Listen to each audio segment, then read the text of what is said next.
Boa tarde, Bahia! No ar, encontro marcado.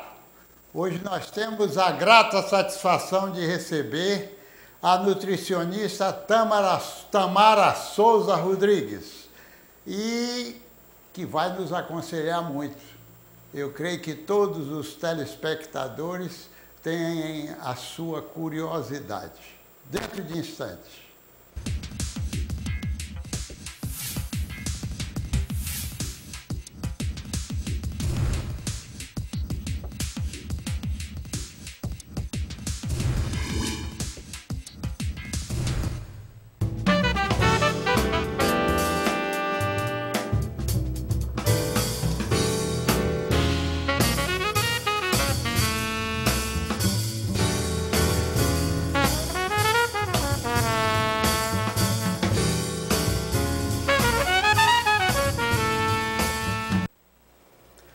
Tamara, como eu disse no introito desse programa, eu tenho certeza que nós vamos aprender muito sobre essa questão de dieta, de aconselhamento, o que a gente deve fazer. Eu queria lhe perguntar, em princípio, se você se dedica mais na clínica ou em hospitais ou nos dois lugares. Minha área, boa tarde. Minha área principal é clínica. Trabalho também com home care, mas principalmente com dietoterapia, na área clínica. Na área clínica, né? E nessa área clínica que você trabalha, você tem um consultório ou como é que você faz? Trabalho numa clínica, Sim. tenho o meu consultório. Sim. E atendo em casa. Ah, é, não é? Atendo em casa. Então você tem uma atividade muito grande, né? E isso é importante. Por que você não gostou muito de se dedicar também um pouco ao hospitalar, não? Eu trabalhei na área hospitalar, mas foi uma área que me chocou um pouco. Não é? Quando a gente perde um paciente, a gente sofre um pouquinho. E à medida que vai perdendo, você vai se desensibilizando.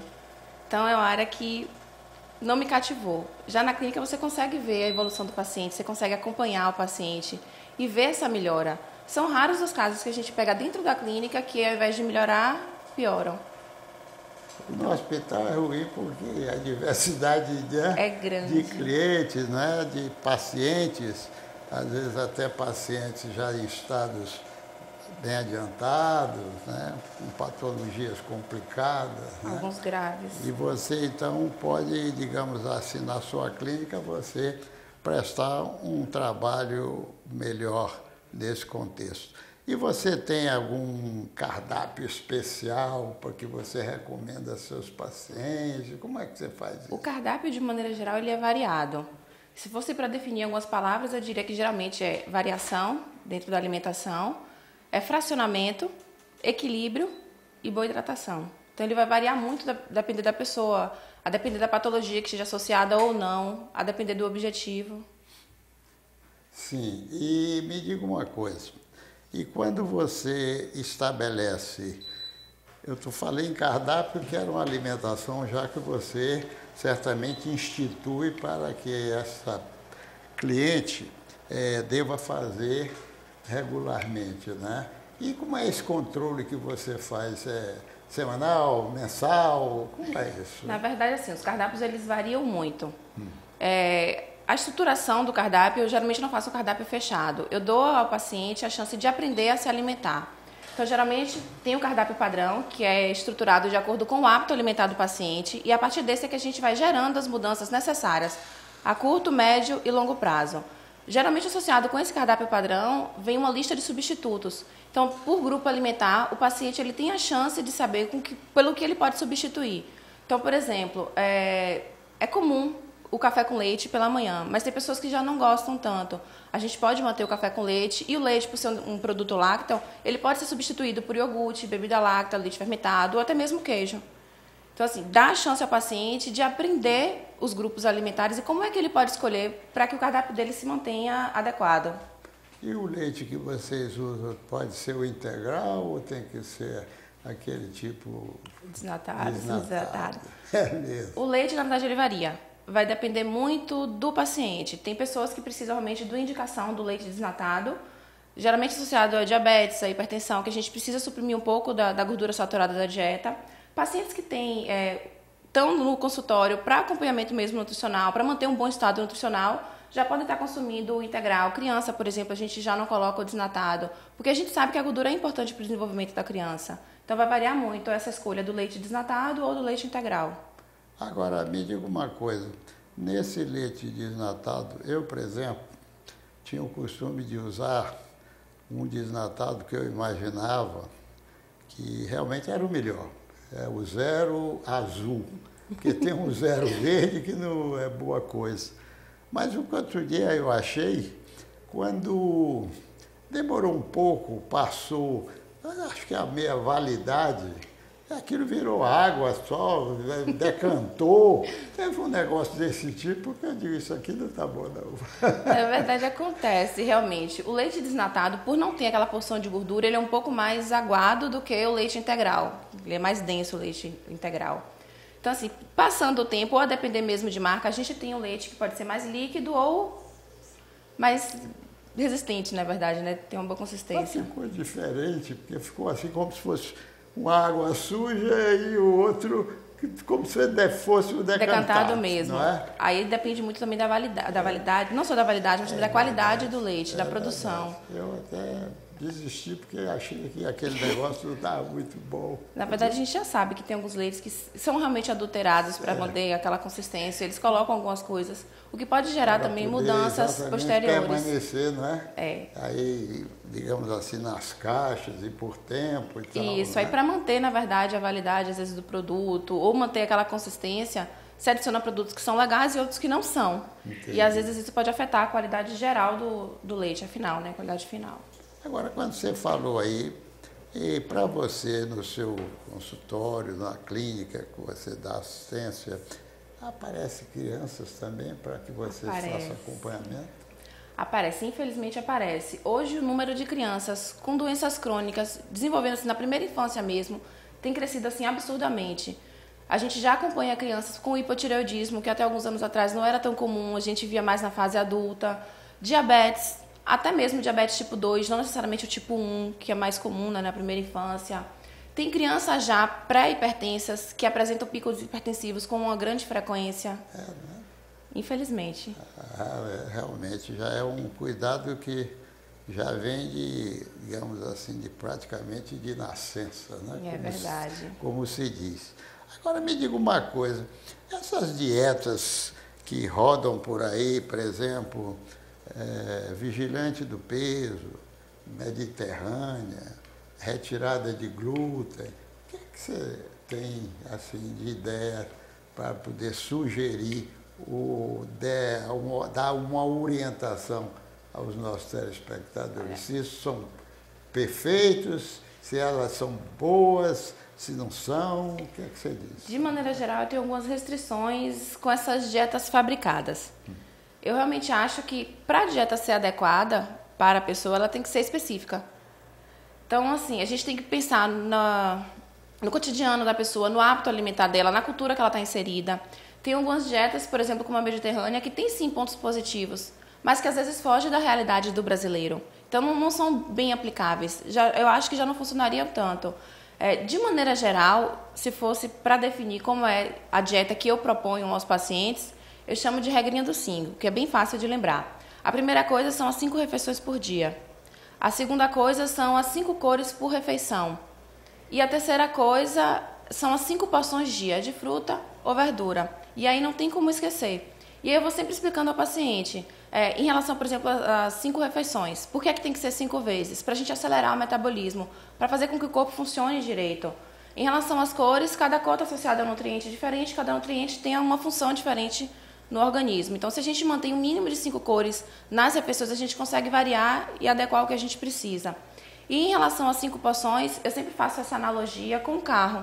Às vezes a gente tem o carro, tem a gasolina, que é para poder rodar o motor. Mas se a gente não coloca o óleo no motor, essa alta atividade não vai ser adequada. Então, vitamina mineral é mais ou menos isso no corpo da gente. Ela age como se fosse uma lubrificação para o corpo. ela age de diferente maneira para garantir, na verdade, uma boa saúde. Então, assim, mantendo esses 3 princípios, né, que eu chamo das 5 regrinhas, independente da idade do paciente, geralmente eles conseguem manter uma dieta equilibrada sem necessariamente ser restritivo. O glúten, por exemplo, a gente não retira o glúten se a pessoa não tem alergia, não tem necessidade de você retirar o glúten. E por aí vai, né? Você só tiraria o glúten se houvesse, digamos, qualquer parte se houvesse necessidade. De alergia, coisa que valha, né? No caso de intolerância, no caso de alergia. Muitas pessoas assim. Raramente. Raramente. Raramente. A alergia mesmo, a proteína do leite de vaca, que seria mais comum do que o próprio glúten, a gente já não encontra com essa frequência. Se fosse percentual, em termos percentuais, eu diria que 2% talvez dos pacientes hoje que eu atendo, não só na clínica, como também em casa, desenvolveram alguma alergia alimentar, alguma intolerância. Agora eu queria lhe fazer uma pergunta, aliás, não é mais uma pergunta, é que você pudesse detalhar essa sua dieta para que os nossos telespectadores pudessem perceber assim com clareza. Você disse que são 5 dietas, são 5 refeições. 5 refeições. No dia. Isso. As principais refeições, elas...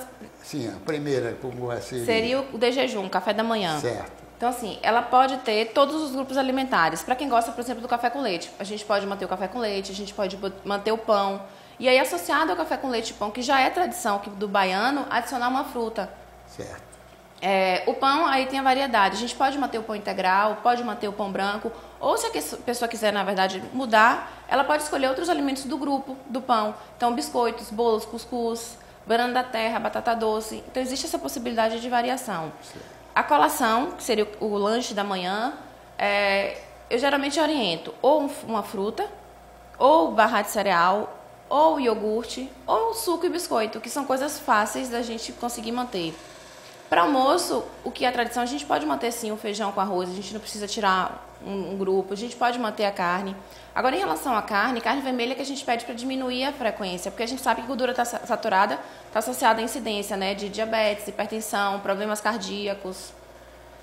Para o lanche da tarde, né, que seria o equivalente à colação, seria mais ou menos o mesmo padrão. E aí, à noite varia muito. Para pessoas que gostam de jantar, elas podem jantar desde que a gente tire, na verdade, a leguminosa, que é o feijão, porque é de difícil digestibilidade, dá trabalho ao corpo à noite sem necessidade. A gente pode manter o arroz, tanto o arroz branco quanto o arroz integral, ou para quem não gosta, a gente pode manter o macarrão, que seria do grupo equivalente ao arroz. No jantar, a gente pode manter ainda sanduíche natural para quem gosta de uma alimentação mais leve, a gente pode manter sopas, a gente pode manter o padrão semelhante ao café da manhã. E a última refeição vai variar, a gente vai introduzir ou não a depender do paciente. Se a pessoa tem, por exemplo, diabetes, a gente recomenda sim que ela tenha essa última refeição. Geralmente o que a gente orienta seria derivado lácteo, porque a proteína à noite a gente já sabe que ela controla melhor a glicemia e evita aquela hiperglicemia de manhã que a gente chama de hiperglicemia de rebote, né? O açúcar desce demais e de manhã ele sobe demais. Para crianças a gente recomenda que tenha essa refeição, ou para pessoas que vão dormir muito tarde, para evitar esse espaço de uma refeição para outra onde se mantém o jejum. Agora me diga uma coisa, eu tenho reparado de pessoas que, por exemplo, utilizam o vigilante do peso, me parece que a obrigatoriedade que faz com que a pessoa tenha que comparecer para poder ser controlado, eu acho que com isso estabelece, está compreendendo, aquela posição que a pessoa não se esquece, que às vezes, por qualquer coisa, a pessoa relaxa. O termo é relaxar mesmo, né? Então, talvez com aquela história do vigilante do peso, como você tem aquela responsabilidade, eu não sei se isso tem alguma influência. Muita. Ajuda. Acompanhar o paciente frequentemente ajuda. Para pacientes que têm alguma complicação, na verdade, na alimentação, que são muito ansiosos, que têm dificuldade de seguir regra, a recomendação que a gente dá de maneira geral é que para um mês, no máximo, haja um retorno. Para pacientes que a gente chama de paciente de nível 2, que já consegue se controlar um pouco melhor, que consegue estabelecer melhor essas regras, a gente aumenta para 2 meses. E tem aqueles que, na verdade, precisam ser acompanhados, mas precisam ser mais acompanhados mesmo para a gente avaliar a evolução desse paciente. Então, para esses casos, a gente pode manter até 4 meses. Então, existe sim essa necessidade de a gente também voltar no consultório ou mesmo dentro de casa, a gente mantém esse padrão de acompanhamento para garantir. Uma outra coisa que eu faço e que eu acho que ajuda muito com o paciente é manter uma linha direta de contato. Então, a gente troca e-mail, a gente troca telefone, e eles têm essa liberdade de entrar em contato sempre que precisar, sempre que tem essa necessidade de perguntar, tirar dúvida, querer saber se eles podem adaptar alguma coisa. E aí, eu acho que isso acaba ajudando, porque mantém esse contato, aumenta a relação. Essa interação, ela deve ser muito importante, com essa liberdade das consultas, né? De saber sobre alguma coisa que naquele momento queria saber. Né? Isso é muito uma bom. Coisa que às vezes é ruim é porque não tem horário. Eu recebi já a ligação às 10 da noite para poder esclarecer. Verdade, mas faz parte, né? Quando a gente escolhe a área de saúde, a gente escolhe acompanhar o ser humano, a gente escolhe essa interação. Então, está suscetível. Agora, me diga uma coisa. Nós estamos vendo, estatisticamente, que a obesidade está ficando muito presente também agora na população brasileira. E qual é a recomendação que vocês fazem, ou se vocês recebem esse pessoal mais obeso, para que vocês estabeleçam uma dieta para regular esse peso? Não tem discriminação, a gente recebe todo mundo no consultório. Em relação à perda de peso, a gente recomenda em alguns casos sim, para manter dentro do padrão de normalidade. Entretanto, o que a gente mais usa é o índice de massa corpórea, ele não é fidedigno, porque ele foi estruturado, por exemplo, para a população americana, a gente adaptou, mas ele não se aplica necessariamente à nossa população brasileira. Então, uma coisa que eu gosto de tratar, eu acho que todos deveriam tratar dentro, a nível de consultório ou não, hospitalar, enfim, qualquer área que seja, são os compartimentos corporais. É verificar qual é o percentual que essa pessoa tem de músculo, qual é o percentual que essa pessoa tem de gordura, qual é a densidade mesmo óssea, porque isso tudo interfere no peso final. Tem pessoas que naturalmente têm essa estrutura mais larga, então o índice de massa corpórea não necessariamente vai se aplicar. Eu não posso manter aquela pessoa dentro do padrão do que seria considerado normalidade, porque varia muito a depender dessa estrutura física. Em relação à perda de peso, eu sempre proponho, mas para manter, como eu falei, a saúde. A gente vai acompanhando esses compartimentos e quando o percentual de gordura está dentro do adequado, que é o que a gente propõe realmente para sanar alguns problemas de saúde ou melhorar, na verdade, essa evolução do paciente, eu tento me ater sempre isso, ao compartimento, à estrutura corporal da pessoa, porque isso faz muita diferença.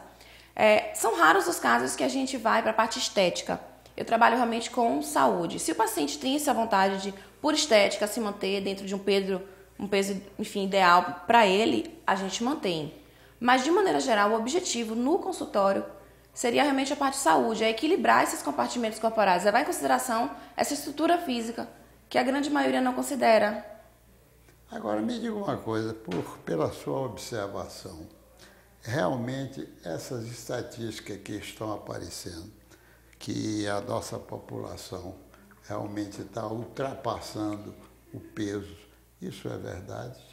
Em parte, sim.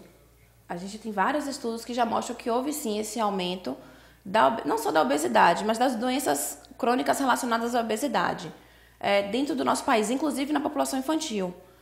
Mas é bom ter esse cuidado de a gente verificar, porque em toda regra existe exceção. A gente pode pegar uma pessoa que está acima do peso e pode pegar uma outra que está dentro, que a gente considera também acima do peso, mas que está dentro do nosso padrão. O percentual de gordura está adequado, mas tem um percentual, por exemplo, muscular muito alto. Então, assim, embora tenha o mesmo peso, a mesma altura, a composição corporal é diferente. E, às vezes, a grande maioria desses estudos não leva em consideração. A grande maioria dos estudos leva em consideração o índice de massa corpórea, que é a distribuição de peso para altura, e aí não considera esses compartimentos, e a circunferência da cintura. Só que aí, como eu falei, se a pessoa tem uma estrutura mais larga, se é uma pessoa maior, não tem como a gente fazer esse comparativo, porque é diferente, a composição corporal é diferente. Agora, outra coisa que eu queria lhe perguntar, porque eu, às vezes, que andei numa certa época, oportunidade, eu gosto sempre de citar os Estados Unidos, porque eu tive a oportunidade de ir muitas vezes. Então, e como hoje já é dito, digamos assim, declaradamente, que a população americana está ultrapassando o peso de uma forma estrondosa, né? É verdade. Tem muitos obesos mesmo. Acho que a nação obesa, né, é os Estados Unidos. Não é? É verdade, porque a gente encontra assim com muita facilidade. Agora, outra curiosidade que eu tenho, Tamara, é o seguinte: nessa sua clínica existe uma equipe multidisciplinar, Isso. Né? Vocês também têm psicólogo para poder orientar? Na clínica tem psicólogo, tem clínico geral, Tem ginecologista, tem dentista, porque nutrição não é só alimentação. Depende muito, como o senhor mesmo relatou, do estado emocional da pessoa, depende muito, por exemplo, da saúde dos dentes dessa pessoa. A gente pega, às vezes, algumas crianças, a nível não só em consultório, mas dentro de população carente, que eu também trabalho nessa área, crianças que têm dificuldade de se alimentar em decorrência da saúde oral que está inadequada. Então, é muito importante esse trabalho interdisciplinar. Não dá para pensar só em nutrição como a alimentação, porque envolve muitos outros campos. Eu estava imaginando exatamente isso, principalmente nessa área infantil, porque também a gente hoje vê muitas crianças com um desenvolvimento já um pouco exacerbado, né? Verdade. Que deveria ter exatamente esse controle. E eu acho que as famílias devem ter um cuidado para que não venham acarretar uma patologia assim meio precoce, Com certeza. Né? E uma coisa que as mulheres às vezes desconsideram é que enquanto elas estão gestantes, enquanto o neném está na barriga, ele se alimenta do que ela se alimenta. Então assim, a gente pega às vezes crianças, como eu falei, na primeira idade com alguns problemas de saúde, mas já em decorrência da alimentação materna inadequada durante o período de gestação. E aí elas desconsideram isso. Às vezes a introdução de novos alimentos ela é feita de maneira inadequada. Então sempre que possível é bom procurar um pediatra. É necessário o pediatra, mas é importante também buscar um nutricionista para acompanhar desde a primeira infância, para ensinar como introduzir esses alimentos de maneira saudável. Sei. Agora me diga uma outra coisa, qual é a ideia que vocês têm lá na clínica, quando é indicado ou não é indicado esta hoje da tal cirurgia bariátrica? O que é que vocês acham lá? A gente tem os parâmetros para a cirurgia bariátrica já instituídos, né? De maneira geral, para a indicação do paciente bariátrico, ele precisa já estar no grau 3 ou obesidade mórbida. A partir do grau 2, com associações crônicas, né? Ou hipertensão, ou diabetes, problema renal, coisas que a gente sabe que a curto prazo podem gerar problemas maiores. Esses pacientes sim têm indicação para bariátrica. Tem alguns pacientes que chegam obesos, mas que não necessariamente têm essa indicação e desejam fazer porque acham que é o caminho mais fácil. Só que as pessoas esquecem que a bariátrica é uma cirurgia e como toda cirurgia tem o seu risco, o pós-operatório é muito complicado, o risco de desnutrição pós-operatório é grande, o risco de dumping é grande. Então assim, a gente tem vários problemas pós-bariátrica que são desconsiderados. Acha que é o caminho mais fácil para manter o peso, quando na verdade não é. Outro dia eu estava lendo uma matéria exatamente disso que você falou, de que com a cirurgia bariátrica, quer dizer, muitos alimentos, ou poucos alimentos que tem, não são suficientes. Não tem aquele processo daquela absorção e fica, digamos, uma alimentação meio carente para restrita, contrabalançar, isso é verdade? É verdade. A alimentação pós-bariátrica, dependendo do período pós-bariátrico, ela é bem restrita. A pessoa aprende a comer novamente como uma criança, que a gente vai introduzindo as coisas aos poucos para ela aprender a tolerar. Porque é mais comum, né, da bariátrica, da bypass, você tira realmente um pedaço do seu estômago, grampeia, e pega uma parte grande de absorção e tira, conecta já lá o finalzinho, o estômago. Então você perde uma área de absorção enorme, o risco de diarreia aumenta, e por ter diarreia a taxa de absorção ela é menor. Então assim, várias complicações realmente. E eu agora estava querendo ter ideia da psicóloga, os casos que ela encontra lá na clínica. Você tem ideia assim de comentário? Em relação aos pacientes que são multidisciplinares? Que tem algum problema psíquico? Tem alguns. Né? O problema que eu vejo mais comum está associado à ansiedade. Mas tem problemas assim, associados piores, como o caso da depressão, que aí afeta diretamente a questão da nutrição. E a gente sabe que está não só relacionado à ingestão, mas também, por exemplo, a mudança de metabolismo. O estresse ele produz cortisol, que aí afeta o metabolismo inteiro. Afeta a taxa, por exemplo, dos hormônios tireoidianos, que é quem vai controlar o metabolismo. E aí esses pacientes, acho que são às vezes bem divertidos, embora mais difíceis de lidar. Porque a introdução, o acompanhamento, ele tem que ser diferenciado. Ele precisa ser mais minucioso, na verdade, né? E aí você fica com contato com esses pacientes sempre. Tem alguns que se retam, chegam lá que não vão fazer mais nada, porque a evolução não é tão rápida quanto eles gostariam. E às vezes é importante falar isso, que quando a gente propõe perda de peso, o máximo que a gente propõe é até 3 quilos. Mais do que isso, o corpo não suporta. Então, ele se acha agredido, afeta o metabolismo inteiro. E, às vezes, de ajudar no processo de perda, ele passa a lentificar, até bloquear mesmo a perda de peso. Então, assim, é diferente esses pacientes, é bem diferente.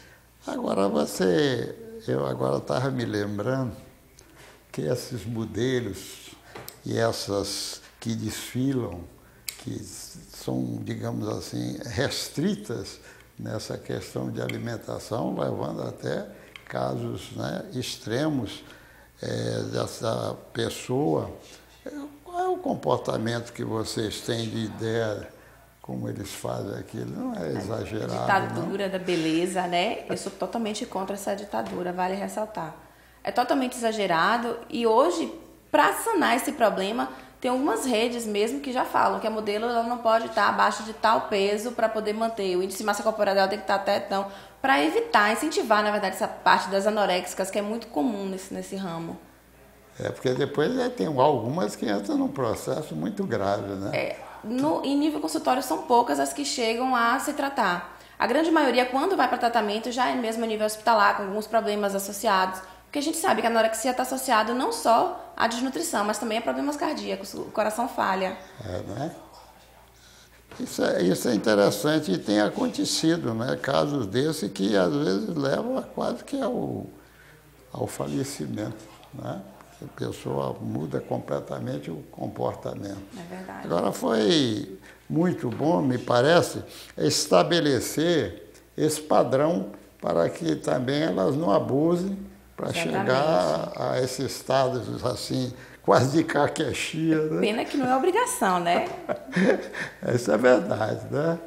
Agora, me diga uma coisa, assim que nós já abordamos algumas coisas, esse comportamento, essas dietas, você já explicou tão bem como tem que ser essa conduta.